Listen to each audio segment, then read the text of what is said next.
Parents et amis, avec Gilles Parent.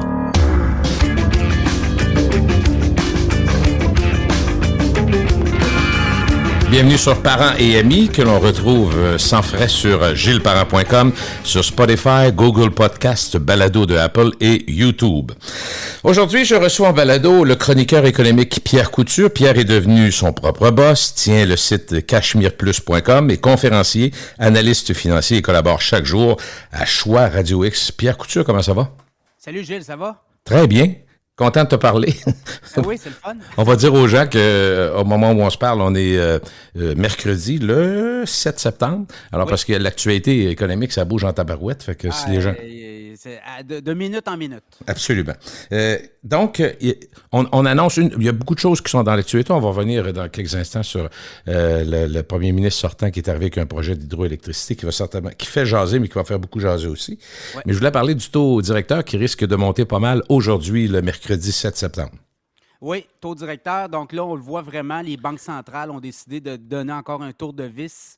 Elles ne sont pas satisfaites de la manière dont l'inflation évolue là, à 7, 8, 9 %. Fait qu'on comprend qu'on veut réduire ça. La cible, c'est toujours 2 % hein, les banques centrales. Là. Ouais. Ramener le taux d'inflation à 2 %. On était à 7,1, 7,3 au Québec, je pense, au mois dernier. Mm-hmm. Donc, c'est insatisfaisant. Donc, on veut vraiment breaker l'économie. Et là, ben, c'est toute l'histoire, Gilles, tu le sais, ces banquiers-là centraux qui nous avaient dit, il y a un an, « Ah, l'inflation, occupez-vous pas de ça, ça va bien aller. » On a vu comment ça a bien été. On a tardé, hein? On a commencé à donner des tours de vis au mois de mars. C'était une grande phrase, ça, Pierre, dans les 3 dernières années, ça va bien aller. Ça n'a pas toujours bien... c'est ça. C'est ça. Fait que, tu sais, je ne sais pas, est-ce qu'elles vont provoquer des récessions... parce qu'il y a tout ça en arrière, là. Est-ce qu'elles vont trop vite? Est-ce qu'elles vont trop... on impose quand même un choc. Il faut comprendre que depuis une vingtaine d'années, on était plutôt en territoire neutre. Tu sais, ça ne bougeait pas tant que ça. Puis ce qui est drôle, Pierre, c'est que tu sais que les économistes le disent, puis je me suis fait répéter, moi, je ne sais pas combien de fois, par Vincent Delisle, entre autres, que tu connais bien, le fils de Mme Delisle, de Margaret Delisle, Mme Delisle, de toute évidence. Mais il m'avait dit, écoute, il dit, les gens prennent la bourse comme un jeu, puis ça, mais c'est pas un jeu. Puis il dit, si c'était facile de prédire, tout le monde serait milliardaire, là. Fait qu'il dit, tu sais, dans le fond, on a annoncé des baisses de taux d'intérêt pendant combien de temps? 10, 15 ans, puis ça n'arrivait pas. Puis là, on nous annonce des choses. Ça ne veut pas dire qu'il ne faut rien croire. Il faut juste comprendre que c'est plus complexe que ce qu'on peut imaginer. Tu sais, comme plusieurs, tu vois, par exemple, dans la situation actuelle où on va monter assez rapidement, si on monte de 3/4 de point ou un demi-point aujourd'hui, le 7 septembre, bien, plusieurs vont dire, bien là, déjà, on sent déjà la panique du public. Le public, en général, trouve ça très difficile. Ce qu'on voit, c'est des consommateurs qui sont presque à bout de souffle ou stressés déjà. Fait que ce que ça fait, c'est que ça a un impact assez rapide. Puis il y a toujours Pierre, je pense que tu nous dirais, il y a toujours un certain délai entre les décisions puis la réalité de la vie du monde à l'épicerie, chez le marché automobile, dans la vie de tous les jours, l'hypothèque. Fait que, tu sais, le petit délai, c'est ça qui fait toute la différence. Oui, mais là, tu sais, depuis 2008, depuis la dernière crise financière, on était très accommodants, hein, les taux d'intérêt, taux directeur à 0,25, quasiment zéro. On n'avait pas le choix, les ménages étaient très endettés. Et depuis ce temps-là, la dette a augmenté encore. On l'a vu pendant la pandémie, ces gouvernements-là qui ferment, ouvrent, envoient des chèques à tout le monde. On a créé aussi une bulle, l'immobilier. On a pris des maisons montées de 50 % depuis 2019. Donc, si on a une baisse de 15-20 %, c'est pas si pire là, par rapport à 2019. Mais effectivement, le coût de l'argent, le coût d'emprunt va... écoute, je regardais, si tu avais une hypothèque de 350 000 taux variable au mois de mars, ben là, actuellement, c'est 600 $ de plus par mois, ton paiement hypothécaire. Ouais. Et là, ça va encore monter. Là. On dit qu'on va aller jusqu'à 4, 4,5, peut-être 5 % le taux directeur. Mais vois-tu comment c'est drôle ce que tu dis là, c'est bon. Puis là, les gens se disent, faudrait-tu que j'aille fermer mon hypothèque? Ben, là, si tu ne l'avez pas fait, allez-y. Je ne l'ai pas dit 25 fois en ondes, je ne le dis pas une fois. Là. Mais certains économistes que j'ai entendus disent c'est quasiment trop tard parce que ça risque assez rapidement, d'ici 6 mois ou 1 an, puis des taux variables vont bouger vers le bas. Fait que là, évidemment, tu ne sais plus trop, tu dis j'attends-tu? Ouais. D'ici un an, je pense qu'il peut arriver bien des affaires. Là. Hein? Il n'y a pas de garantie là-dessus. Je veux pas brûler spoiler les punchs de tes prochaines questions, là, mais on va en parler de Oui. ce qui peut arriver, justement. OK, parfait. Non, il n'y a pas de punch là-dedans. Là. Nous autres, on fait juste se préparer. Il faut être un peu professionnel. On a quand même une carrière derrière nous. On espère en avoir une encore devant. Est-ce que l'inflation s'est un petit peu refroidie quand même? On avait parlé du prix de l'essence qui avait aidé à descendre un petit peu. Oui, ça a baissé un petit peu. Ça va encore baisser parce que le prix de l'essence a encore baissé. Là. Ben oui, j'ai vu ça. Quelle belle nouvelle. Non, mais on était écoute, c'est pas drôle, Pierre. On a quasiment le goût de sortir la fanfare quand on était à 2,35. Là, je pense qu'on est rendu à 1,69. Fait que ça a baissé de 1,89 à 1,69 de ce que j'ai vu hier. Ouais. C'est pas encore le Klondike, mais bon, c'est sûr que ça va avoir un impact, j'imagine, entre autres sur l'industrie. Oui, surtout sur le taux d'inflation, là, on était à 7,3 au Québec. On va peut-être descendre à 7, 6,5. Mais ça ne sera pas assez. Là. Non, ça prend encore des tours de vis, ça prend encore des tours de passe-passe des banques centrales. On veut vraiment diminuer, ralentir l'économie. C'est le coût d'emprunt, le taux d'endettement, tout ça. Oui, l'essence, c'est une bonne nouvelle dans la mesure où le prix du baril de pétrole a descendu aussi beaucoup, mais il pourrait repartir vers le haut, là, parce que tout ce qui se passe en Russie, Ukraine, oui. Il y a un impact. Vous avez vu les prix de l'énergie en Europe, là, les mégawattheures ont explosé. Je regardais les Anglais. La facture de l'énergie, là, c'est 80 % de plus qu'à pareille date l'an passé. Là. Oh, OK. C'est du sérieux. Là, il y a des lendemains qui vont être difficiles pour certains pays là, avec la facture énergétique. Alors, il y a ça aussi qui s'en vient. Mais tout ça pour dire que oui, l'inflation va diminuer. Et peut-être pas assez vite au goût des gouvernants des banques centrales, dans le fond. Bien, ça va, selon moi, ramener ça à 2 % ça va prendre des années. Là. Mm-hmm. Ça va être long, là. OK. Est-ce qu'on pourrait penser... Comment vois-tu ça? Comme là, aujourd'hui, on parle d'une possible hausse de 3/4 de point, puis après ça, certains disent il pourrait y avoir une bonne pause après pour laisser au système, l'économie digérer ça. Bonne pause, c'est quoi dans ce cas-là? C'est des quelques mois ou c'est... D'après moi, jusqu'au mois de janvier, on va avoir des hausses. On va avoir peut-être une hausse de 0,75 aujourd'hui. Là. Puis un petit point 25 après, peut-être? Peut-être, là, mais c'est des grosses hausses pareilles. Là. Ben oui. C'est du jamais vu. Donc, oui, ça va prendre la digestion, mais après ça va être le ralentissement de l'économie. J'ai comme l'impression que l'hiver peut être très long, va être très long. Quand on parle avec des économistes, on s'attend peut-être à un sérieux ralentissement économique dans les prochains mois puis au début de 2023. Le fameux mot récession, est-ce que tu y crois, toi? Voilà. Moi, je vois... Tu vois rien d'autre? Ça s'en va? On s'en va là? Bien, les Américains, ils le sont techniquement, ils le sont là. Hein? Faut pas oublier, le premier trimestre était négatif, le deuxième l'a été. Et dans les prochains mois, ça va être très difficile aux États-Unis dans la mesure où on parle de récessionnette. Il faut faire attention. Le récessionnette, c'est quoi? C'est une mini... dans le fond, c'est 2 trimestres consécutifs avec pas de croissance économique. Mais ce n'est pas des chocs comme en 2008, mettons. Là. Regardez, là, autour de vous, les gens, il y a quoi? Il y a 250 000 postes vacants au Québec. C'est pas la catastrophe non plus. Non. Donc, mais pour l'économie canadienne, on pourrait peut-être mieux s'en tirer que les Américains parce qu'on est quand même producteur de pétrole, on a des ressources naturelles. Oui. Et ça va nous aider aussi. On est dans un cycle où il y a un besoin pour ça. C'est un peu, on va peut-être répéter de façon différente parce que c'est pas les mêmes vecteurs, mais en 2008-2009, les subprimes aux États-Unis, au Canada, on a été moins touchés par ça. Ouais. On a eu des secousses, Pierre, mais on n'a pas été aussi touchés parce qu'effectivement, on a des matières premières, puis on a une structure, puis des gouvernements, même si on chiale en masse, qui sont quand même assez, qui font quand même des provisions, là. Oui, exactement. Puis 2008, c'était la banque Lehman Brothers là, qui est tombée. C'est une faillite de banque, là. Nos banques sont assez solides actuellement. Je ne vois pas de faillite de banque à l'horizon non plus. Là. On va voir les rendements. C'est sûr qu'il y a des baisses de temps en temps, mais les rendements ne sont pas si mal. Va falloir parler de... va falloir, c'est intéressant d'en parler parce que ça risque d'être d'abord un sujet de discussion extraordinaire, des opinions divergentes là-dessus. Mais je veux qu'on en parle parce que au fond, c'est une grande nouvelle dans le sens où ça touche beaucoup de choses. Ça évoque le désir d'électrifier. Donc, je parle du projet hydroélectrique lancé par le premier ministre sortant, M. Legault, qui a sorti le grand jeu hier, en termes, c'était le 6 septembre, sur les projets de nouveaux barrages hydroélectricité. Première réaction, toi, à ça? Bien, Legault profite du momentum, là, parce que, souvenez-vous, c'est Sophie Brochu, la PDG d'Hydro, là, un mois, disait que pour elle, il n'y avait pas de projet hydroélectrique dans ces cartons-là, Donc, le politique pousse sur Hydro. Tu comprends? Là, il y a une game là-dedans. Ben oui. Est-ce qu'il y a tant de barrages possibles que ça au Québec? C'est long, hein? C'est 10 ans, là, à peu près. 10-15 ans avec les études. Oui, une quinzaine d'années avant que ça soit... Ben regarde, la romaine, c'est même pas encore fini. C'est très avancé, mais c'est pas fini. Je vois pas, il n'y a pas grand projet, là. Il y a Petit Mécatina, c'est à Côte-Nord.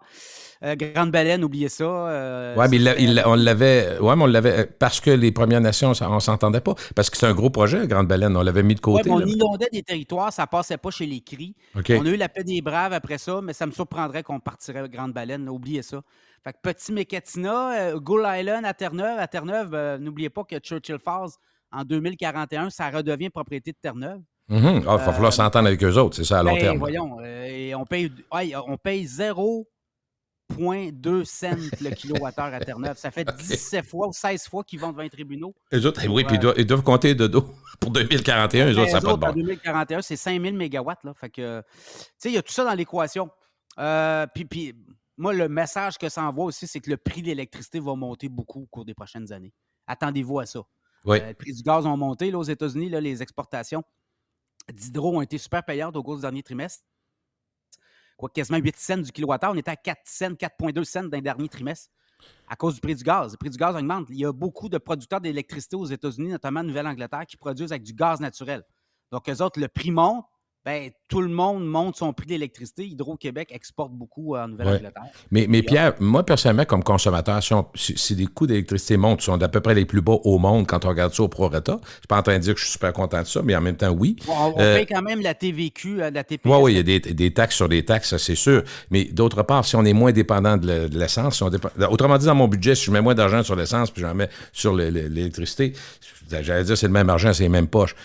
Mais est-ce que c'est prouvé ce que ça va être ça? Ça, je ne le sais pas pantoute. Mais en même temps, si on veut être conséquent aussi, Pierre, il y a 2-3 affaires, je dirais là-dessus. Moi, si on veut absolument aider, entre autres, prenons la circulation, parce qu'on parle de la circulation, les voitures de plus en plus électriques.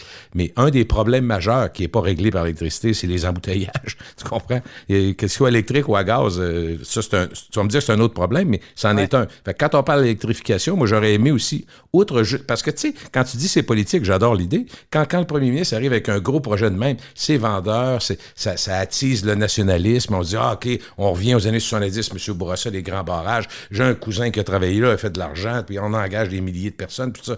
Ça, c'est bien beau. Mais dans la réalité de tous les jours, moi, j'aurais aimé ça aussi qu'on associe ça, Pierre, à des mesures qui sont des vraies mesures pour les problèmes de circulation, puis les embouteillages, tout ça, parce que c'est lié ensemble. Parce que c'est comme ça. Il va toujours en avoir, je pense, là, des problèmes d'embouteillage. Oui. Bon, il y a le télétravail qui peut régler ça en partie. En partie, on le voit que c'est une nouvelle variable qui est importante, pareil. C'est 20-25 des gens qui restent chez eux, ça paraît. Mais l'autre affaire, je voulais te dire, Pierre, là-dessus, un exemple à Québec, dans la région de Québec. Tu sais, mettons que le tramway, on voit que les budgets sont là, puis les pré-travaux, puis qu'on soit d'accord ou contre, qu'on soit contre ou qu'on soit pas, on le voit bien que ça va se faire. Mais mettons qu'on se dit, OK, au lieu de prendre des autobus à gauche puis à droite, je donne un exemple, juste un exemple sur le réel effet de baisser le nombre de voitures puis d'aider à la préservation de la planète puis de l'environnement. Tu prends, mettons, Laurentienne, puis c'est un très bon exemple, mais Laurentienne et Robert Bourassa, dans le milieu, tu as les terre-pleins, tu mets un train léger, là, en surface, qui coûte beaucoup moins cher, qui est beaucoup moins long à faire, puis qui ne demande pas de tout arracher la circulation. Mais là, probablement que les gens du Nord embarqueraient dedans pour s'en venir en ville. Parce que c'est pas le même principe qu'un tramway ou un autobus avec 2-3 transferts. Là. Mais ça, c'est évidemment électrique. Fait que là, tu sors des autos de la route, tu sors des GES, tout ça. Fait que tu sais, je sais pas. Je trouve que ces mesures-là devraient être faites aussi au lieu de juste du grand projet qui nous donne l'impression que tout va être réglé avec ce projet-là, mais c'est dans 20-25 ans. Oui, c'est ça. Ben, écoute, c'est des politiciens qui veulent se faire élire aux 4 ans. N'oublions pas non plus. Puis François Legault, dans 4 ans, il va être tout. Là. D'après moi, François Legault, il reste un mandat, puis après ça, c'est ciao bye. Là. Probable. Il va arriver d'autres choses. Il y a d'autres partis politiques qui s'en viennent. Il y a d'autres idéologies qui vont être poussées, mises de l'avant. Mais effectivement, non, moi, je vois pas, dans les prochaines années, moi, je vois beaucoup de l'électrique. Là. Mm-hmm. C'est une évidence maintenant. Là, 2030, 2035, est-ce que ça va être 35 % des véhicules?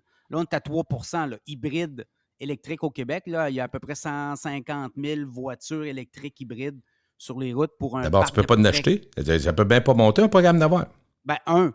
2, il faut que les constructeurs suivent. Là. Québec, le poids du Québec dans le monde, c'est même pas 1 % de l'économie mondiale. Là, je veux dire, on a beau vouloir là. Puis soyons honnêtes, Pierre, on est en retard là-dessus, là. Tu trouves pas qu'on prends les pays scandinaves, ils sont rendus à 80% électriques. Ils ont commencé de chauffer avant nous autres. Dans le reste du monde, le Québec est quand même en avance, là. Dans le Canada anglais, c'est même pas 1% des voitures qui sont électriques, là. OK. On est quand même, je pense qu'on est pas mal en avance au Québec, là, par rapport au reste du monde, là. OK. Enlève les Scandinaves, là. Ouais, mais ça, c'est une autre affaire, par exemple. Eux autres produisent du pétrole, là. Les Norvégiens, ils ont un fonds d'investissement pour les générations futures. Ils produisent du pétrole puis du gaz, là. Ce qu'on refuse de faire ici, là, pour des idéologies autres. Mais tout ça pour dire, Gilles, on ne peut pas aller plus vite que le client, là. Dans la mesure où aussi les grands constructeurs, eux aussi, c'est des sommes colossales qu'ils doivent engendrer, là. Je ne sais pas si tu as vu, mais GM, Ford, eux autres, Tesla, lui, son modèle d'affaires, c'est électrique, c'est tout. Mais GM, Ford, les vieux, là, je les appelle les vieux de l'automobile. Là. Ben oui. Ben, eux autres, là, c'est des sommes nouvelles à engager. Ils ont des fonds de pension à payer. Ils ont des travailleurs depuis des dizaines de décennies. C'est pas le même boucher à prendre pour tu ne retournes pas ça sur un 30 sous, là. Non, c'est ça. Fait que, il faut quand même laisser à l'industrie le temps de se revirer de bord, là. Et on est là. Moi, je pense que d'ici 2030, on va peut-être avoir 25-30 35 des véhicules qui vont être électriques au Québec. Oui. L'hydrogène s'en vient aussi, là. Je ne suis pas sûr que c'est tout électrique qui est la solution. Tu penses que ça peut être un hybride? Ça peut être un mix. Moi, je pense que ça va être un mix. On ne peut pas aller tout électrique. On ne peut pas imaginer. Il va y avoir des problèmes de réseau. Là. Regarde, moi, dans l'immeuble où j'habite, il n'y a pas de place pour 20 plugs électriques. Là. C'est impossible. Il va falloir tout repenser, les immeubles, tout repenser. C'est des décennies. C'est du temps. Tu as raison, c'est du temps. Puis c'est pour ça que, pour revenir à l'idée de base du projet hydroélectrique, c'est sûr que si en même temps, on veut l'électrification, en même temps, on veut augmenter le nombre de serres pour l'autodépendance en alimentation, parce qu'on sait que ça augmente. Ça gruge, tu sais. En même temps, on dit aux industries, allez-y électriques. Les centres de données. Les vannes, tout ce qui s'appelle le transport, on veut électrifier le plus possible. Transport scolaire, transport interurbain, ça en fait beaucoup. Fait que c'est sûr qu'il va y avoir des besoins plus grands. L'idée de penser à long terme sur ça, c'est pas fou. Mais comment ça va se faire, comme tu dis, comme le politique étant aux 4 ans, nous autres, un projet peut se défaire, puis se recoudre, puis se découdre assez souvent. Là. Il y a le nucléaire, on n'en parle pas beaucoup, mais le nucléaire, partout dans le monde, est en montée. Au Québec, nous autres, on a fermé notre centrale Gentilly, là. Mais nucléaire aussi, c'est de l'électricité qui est pas chère. C'est le charbon qui disparaît, dans le fond, complètement? Ben, le charbon revient à la mode en Allemagne. Le charbon en Asie, là, il n'y a pas le choix. Populaire. Non, mais tu comprends, là, à un moment donné, on ne pourra pas se substituer. Oui, le pétrole, on va le tasser, mais le gaz naturel est une énergie de transition. Ici, on refuse de faire ça, on refuse de voir ça. Le gaz naturel, pour les 15 prochaines années, ça va être important. Le GNL Québec, on va-tu relancer ce projet-là? C'est plein d'options comme ça. C'est pas facile. Hein, non, mais c'est fascinant. C'est fascinant à vous, parce que c'est impossible de voir les directions réelles que vont prendre. On n'est pas seul sur la planète. Là. C'est ça l'affaire qu'il faut dire. Là. On est juste 1% de la population mondiale. On ne peut pas dicter le ton puis dire aux Allemands, vous êtes des innocents parce que vous chauffez au charbon. Ben, c'est pas de même ça marche. Là. Donc, il y a des mix énergétiques qui vont être là pour des décennies encore. Là. Mais quand on voit la dépendance de l'Allemagne au pétrole de la Russie, puis qu'ils ont décidé de ne plus en prendre... Gaz naturel, c'est ça. Mais c'est énorme. Fait qu'en même temps, s'ils disent on enlève ça, ben il faut qu'ils trouvent d'autres choses, parce que c'est pas vrai que les gens vont chauffer à chandelle. Là. Mais en même temps, là, si l'Allemagne dit, là, moi, finalement, je vais m'allier avec la Russie, ça change la game, pas à peu près. Là, oui. Là t'as le plus gros joueur de l'Europe qui dit, moi, F-word, là, je veux rien savoir de vous autres, les pays occidentaux, vous faites la morale au monde. Moi, la Russie, je l'aime, puis je vais prendre son gaz. Oui, là, ça changerait. Là, c'est parce que là, tout ça peut arriver. Là. Oui, parce que l'économie, on le voit, avec l'ouverture sur le transport du blé, entre autres, en Ukraine, on s'est rendu compte que l'argent, parce qu'on a beau dire c'est humanitaire, c'est vrai, pour aider, mais derrière ça, il y a des montants qui ont été donnés. Tu es d'accord, là?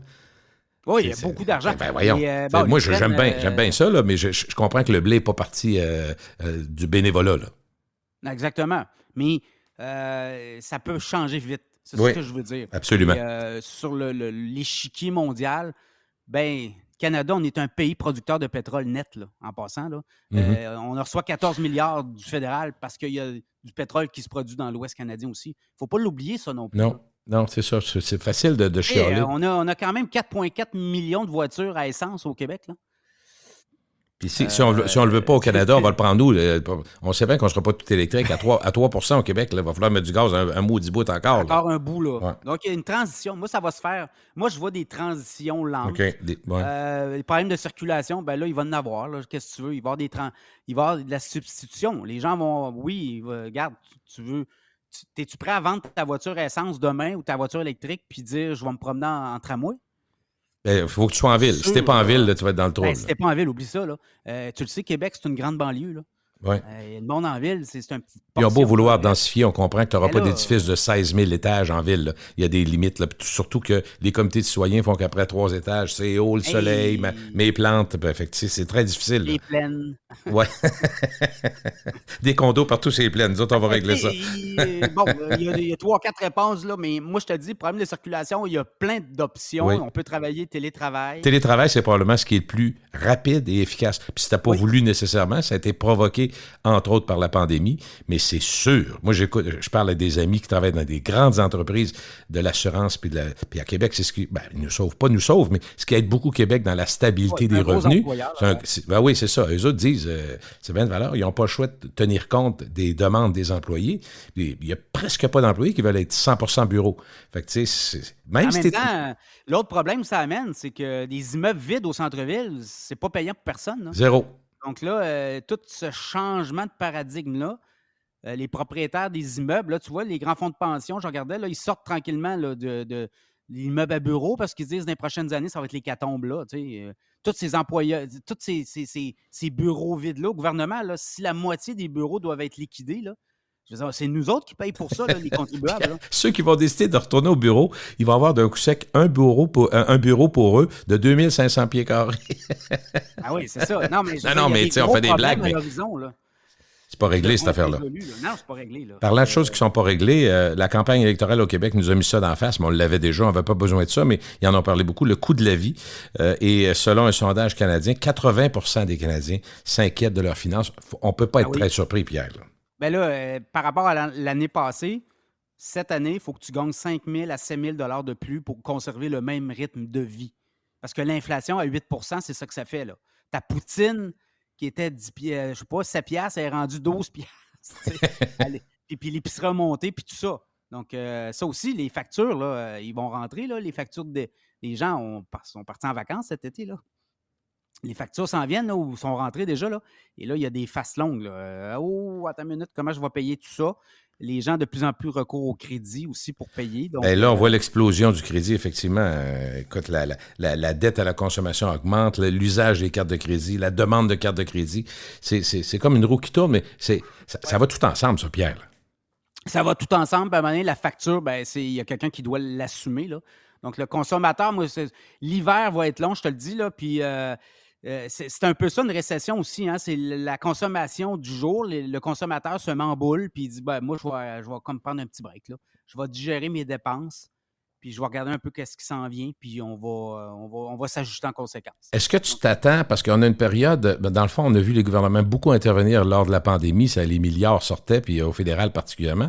Mais là, on sait qu'au gouvernement du Québec, ils ont comme effacé la dette courante de l'exercice parce qu'il y a eu énormément de taxes, parce que ça a dépensé dans les deux derniers... C'est l'inflation qui fait ça. Le gouvernement, absolument, magique, directement. Il y a rien à faire, là. Non, c'est ça, ils restent chez eux, puis en fait, ils bougent rien. Puis ça monte de 15 %. Donc là, lui, il ramasse des taxes sur 15 % de plus. Est-ce que dans les faits, le gouvernement qui va être au pouvoir après le 3 octobre, est-ce qu'ils vont intervenir, tu penses, assez? D'ailleurs, encore là, on disait c'est coûté à deux tranchants. Si tu interviens trop directement au consommateur, tu forces l'inflation. T'en remets, oui, c'est ça. Là, à ton avis, vont-tu servir de leur surplus? À part faire des promesses. Là, on a parlé de baisse d'impôts. On parle de renvoyer un chèque de 500-600 $ au ménage, entre 400 et 600. Là. Donc, oui, ils vont se servir de ce levier-là. Mais on reste les plus taxés, les plus imposants en Amérique du Nord, même dans le pays de l'OCDE, on est parmi les plus élevés, là, les Québécois. Donc, ça, va falloir régler ça un jour, mais vraiment. Ouais. Donc, c'est la pensée magique encore. Les milliards pleuvent, là, tu le sais, en élection, on est milliardaires, on est... Puis quelle nouvelle idée qu'on a eue de Québec solidaire aussi, de taxer les plus riches. Donc, aller chercher une couple de milliards aux plus riches pour distribuer aux pauvres. C'est fou, là. Moi, je capote parce que c'est de l'argent que tu as déjà payé de l'impôt, puis tu as déjà été taxé là-dessus. Ben oui. Ils reviennent à rechercher de l'argent. Non. Moi, As-tu vu le 35 que les autres proposent? Moi, je suis tombé en bas de mon lit hier quand j'ai vu ça, 35 c'est capoté. C'est non. capoté. On n'est pas des riches au Québec. Là. On n'est pas riches dans la mesure. On n'est pas... non, je ne sais pas ce qu'ils veulent aller avec ça, là, mais pour eux autres, je ne comprends pas. Est-ce qu'il y a un consensus, parce que je sais que tu lis beaucoup, puis que tu regardes beaucoup l'économie plus que moi, est-ce qu'il y a le meilleur moyen, objectivement, d'aider les gens dans une période comme ça, parce qu'on parle du 500 pièces, 600 pièces, les baisses d'impôts, tout ça, mais est-ce qu'il y en a un? C'est une combinaison de tout ça, ou qu'est-ce qui aide le plus le consommateur à passer à travers quand tout augmente en fou et rapidement? Le consommateur doit être discipliné aussi. Il faut que ça parte là, hein? Je suis d'accord. Mais tu sais, tu as un Québécois sur 2 qui vit d'une paye à l'autre. Là. Il y a ça aussi. Aux États-Unis, c'est 60 des Américains qui vivent d'une paye à l'autre. Donc, il y a ça aussi comme problématique. 500 $, écoute, tu peux baisser les taxes à la consommation. Le taxe sur l'essence, ça a été aussi intéressant là, de baisser ça. François Legault n'a pas voulu. En Ontario, ils l'ont fait. Doug Ford a baissé les taxes sur l'essence. Ça a donné un break aussi. Parce que calculer, là, comme vous voulez, là, sur 1 litre à 2 $, il y a beaucoup de taxes. 1 litre, 1,5 pièce, il y a des taxes que le gouvernement engrange. Là. Donc, ça aurait été peut-être bénéfique, ça aussi. Mais non. Écoute, mais tu as dit l'affaire. Moi, en tout cas, à mon avis, là, ce que tu as dit, puis qui est peut-être l'affaire la plus difficile, c'est un peu comme quand tu veux faire un régime, quand tu veux économiser de l'argent pour partir en voyage. Dans le fond, la discipline du public. Parce que dans des cas comme ça, tu sais, la question, même moi, de la manière que je te l'ai posée, c'est bon, on est poigné avec ça, qu'est-ce que le gouvernement va faire pour nous aider, finalement? Mais il ne faut pas attendre tout le temps le gouvernement. Non, non. Le gouvernement est partout dans nos vies, là. Mais soyez disciplinés. Être discipliné, ça veut dire quoi aussi? J'ai déjà dit en ondes, la productivité. Augmentez votre productivité, là. Tu ne peux pas continuer à avoir le même train de vie que l'an passé avec le même nombre d'heures que tu fais en pensant que tout va se régler. Là. C'est toujours les deux mêmes moyens, Pierre. Hein, dans le fond, c'est tu dépenses moins ou tu rentres plus d'argent. Rentrer plus d'argent, c'est être plus productif. À 32 heures et demie par semaine, 35 heures, 37 heures, faisable 5 de plus, je ne sais pas. Il y a des moyens là, de travailler davantage, d'aller chercher des revenus d'appoint. Parce que cette période-là, c'est comme ça. Là, il y a eu de l'abondance, mais là, il faut payer les billes, puis on est là. Je veux parler de l'immigration parce que ça a l'air d'être une panacée, ça règle tout. Mais évidemment, on comprend qu'on a besoin de bras. Quand tu regardes l'industrie, quand tu regardes les commerces, eux autres disent que ça nous prend absolument du monde. Moi, personnellement, mais là, évidemment, on a chacun nos valeurs. Moi, je pense que la meilleure façon d'intégrer des immigrants, c'est de leur donner un job. Commencer par travailler, puis ça, c'est pour la dignité, c'est bon. Mais après ça, aidez-les à apprendre le français puis à s'intégrer, parfait. Mais je trouve pas que c'est une mauvaise idée. Mais là, on parle de 75 000 à 30 000 selon les promesses électorales. Quelle est ta vision sur l'importance du débat économique lié à la pénurie d'emploi et surtout à l'immigration? Il y a 2 choses. On ne fait plus d'enfants, puis nos vieux meurent plus vite. Là, on arrive au ratio qu'un décès, une natalité, là, qu'ils appellent. Oui. On est dans un étau au Québec et il va falloir augmenter l'immigration de façon importante. 70 000, 100 000. Je regarde le poids, là, parce que l'autre chose, c'est qu'on est dans le Canada. Le Canada, eux autres, c'est 450 000 immigrants par année. Et le poids du Québec, si on tombe à 70 000 immigrants par année, là, je pense que ça fait baisser notre taux dans les prochaines années, là, la proportion canadienne, la population québécoise versus la population canadienne. Donc, on doit quand même, moi je dis, entre 70 000 et 100 000, ça serait l'objectif pour moi. Là. OK. 35 000, je trouve que c'est bien trop bas. C'est bas, effectivement. C'est parce que là, la prochaine étape, puis là, les gens doivent comprendre, on va baisser vos rentes de personnes âgées, là. Parce qu'on n'aura pas assez de bras pour travailler, pour payer les impôts et les services qu'on a. Oui, les promesses, ça ne marchera plus. Là. C'est sûr que... C'est là qu'on s'en va, là. Je comprends, là, mais ça va prendre l'immigration, ça va prendre des travailleurs. La pyramide inversée, c'est 2030. Là, on va avoir un ratio d'à peu près 2 travailleurs pour un retraité. Avant, tu avais 6-7 travailleurs pour un retraité.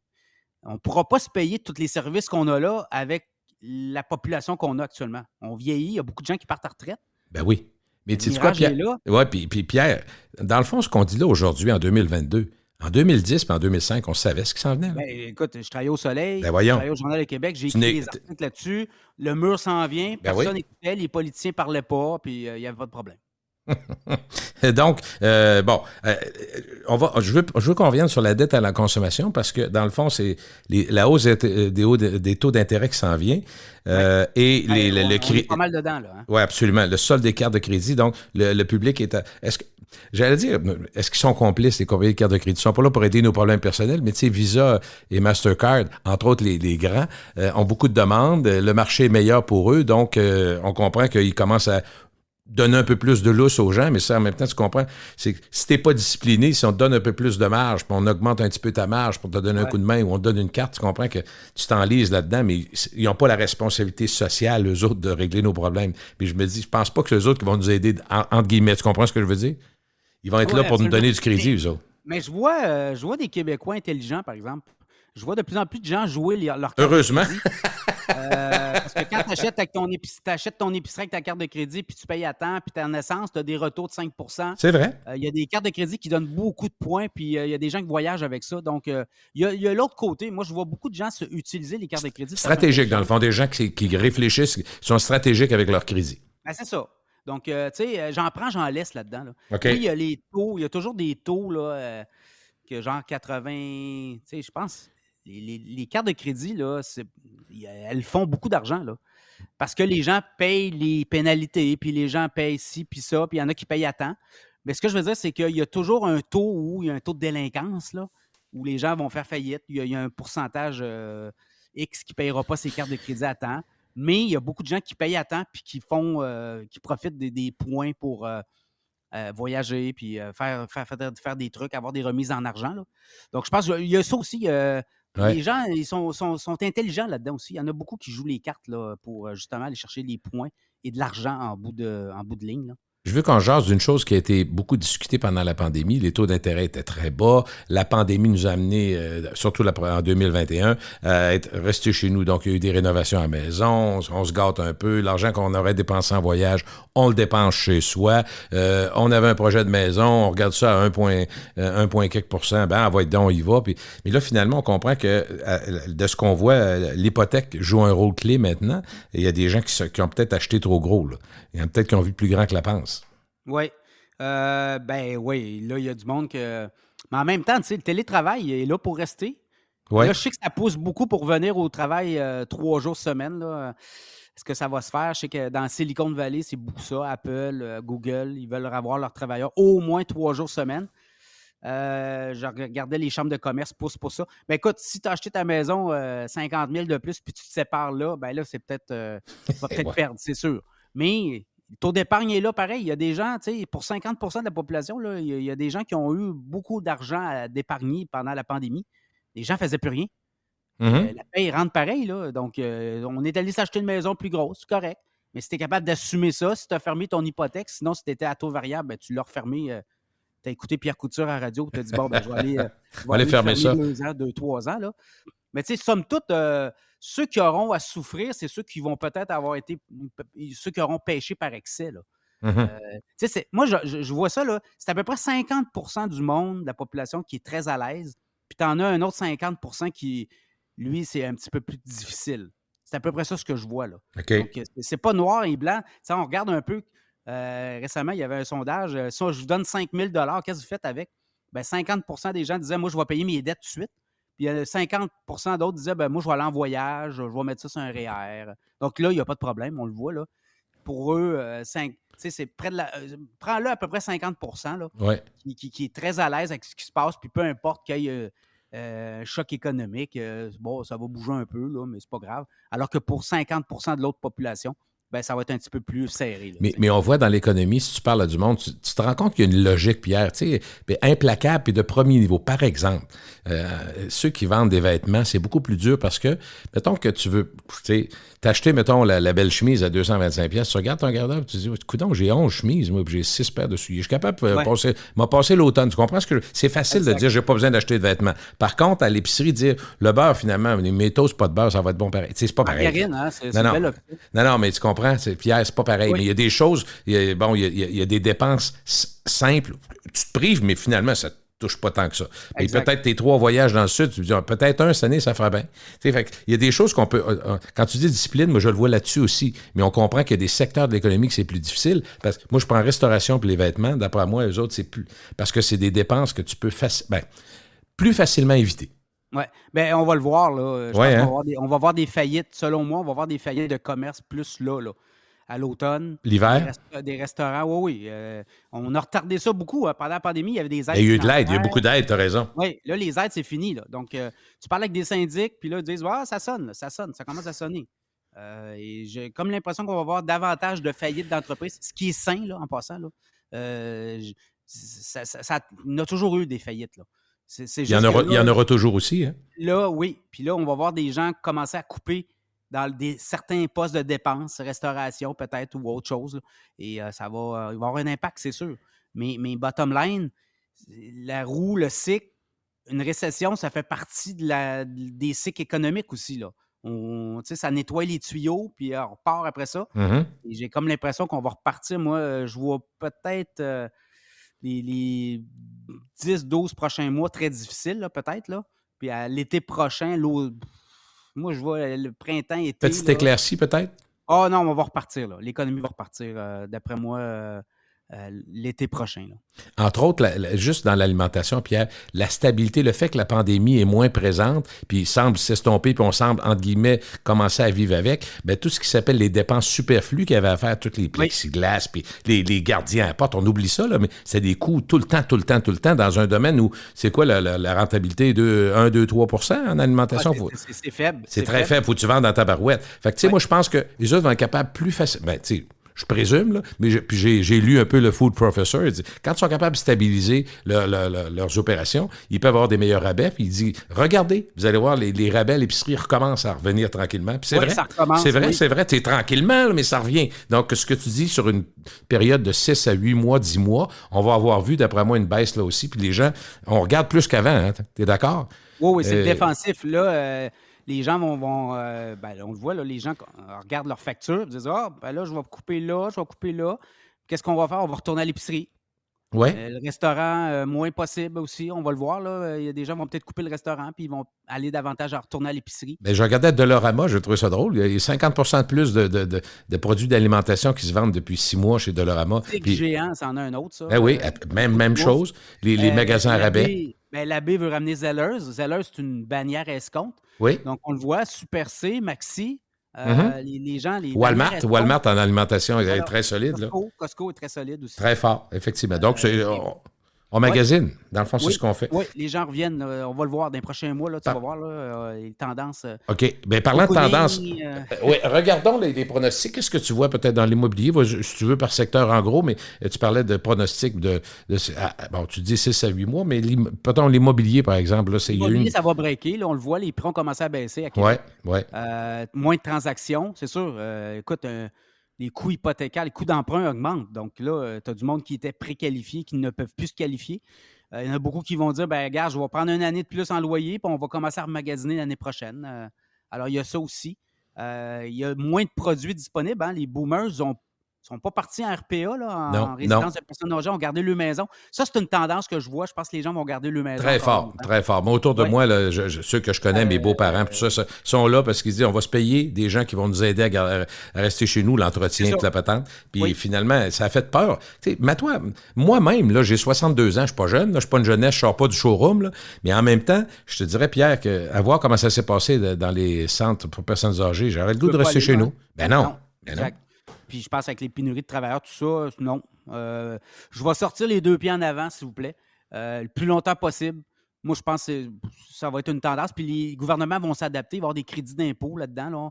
Les aidants naturels, tout ça. Je pense qu'on va voir apparaître toutes sortes d'entreprises spécialisées là-dedans. Donc, il y a ça, l'immobilier. Après ça, les tendances, qu'est-ce qui s'en vient?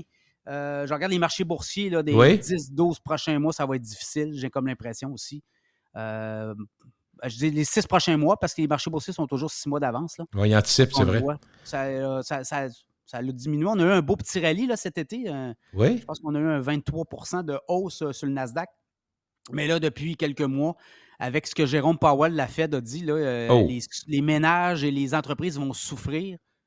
Les hausses de taux, coût d'emprunt, c'est ce qui s'en vient, là. Donc, moi, les marchés boursiers, ça va être pas mal tough dans les prochains mois, là. Donc, il y a ça aussi. Après ça, l'économie, moi, je vois une récessionnette au Canada, peut-être. Aux États-Unis, on est dedans, là. Pour les prochains mois, ça va être difficile aussi. Mais après ça, ça va se replacer. On parle de baisser les taux directeurs là, à partir d'ici un an, là, à partir de peut-être l'été, l'automne prochain. Donc là, on les monte pour avoir l'effet qu'on veut, donc baisser ça. On veut diminuer l'inflation. C'est l'inflation qui est inquiétante. Ouais. Parce qu'une fois que l'inflation s'installe, c'est les salaires. Puis là, des hausses de 8 par année, il n'y a personne qui peut... Il n'y a pas une entreprise. Non. Parce qu'après ça, il faut que tu refiles ça au consommateur. Puis si le consommateur se place sur une ligne de côté puis attend, là, c'est tout le monde qui va souffrir.